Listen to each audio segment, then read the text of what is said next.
Input quantizing is a feature that allows you to conform each of your individual notes to a specific grid, or align or quantize your notes to a specific grid in Pro Tools.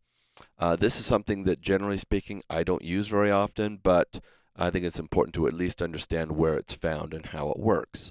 Input quantizing can be found underneath the Event tab, Event Operations, Input Quantize. So when you select that, it opens up a dialog box and gives you some options. So enable input quantize. I want to quantize the note on values, and I'll preserve the note duration. So if I turn on the click and start recording, anything that I play, Pro Tools will try to quantize to a 16th note value. So the nearest 16th note is where my music will be placed. Okay.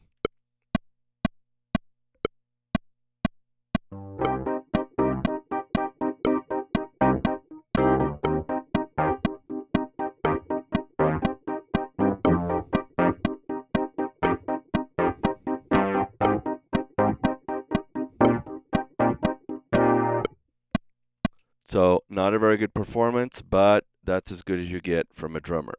So now, if we actually go back and listen to this, you'll see that it's quantized and placed everything right on the grid, even though that's not how I played it. But remember, use it with caution, because you can't undo. Once that's done, you can't undo it. It'll also undo your recording, because it's quantizing it while you're playing it.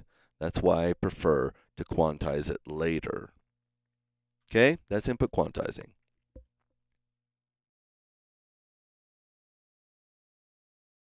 The last item I wanted to talk with you about is called MIDI through. MIDI through is an option. It's under the options menu, so obviously it's something you can toggle on and off.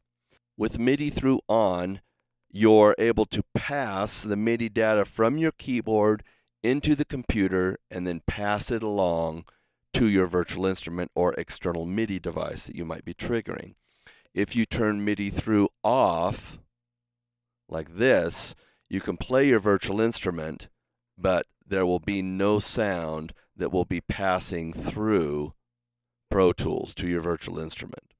So, generally speaking, it's a good idea to leave MIDI through on so that the sequencer and also an external MIDI device can see the MIDI data as you're playing it, and you can also hear it. That's it for this tutorial. In the next tutorial, we're going to place some virtual instruments on auxiliary input or instrument tracks and start creating music.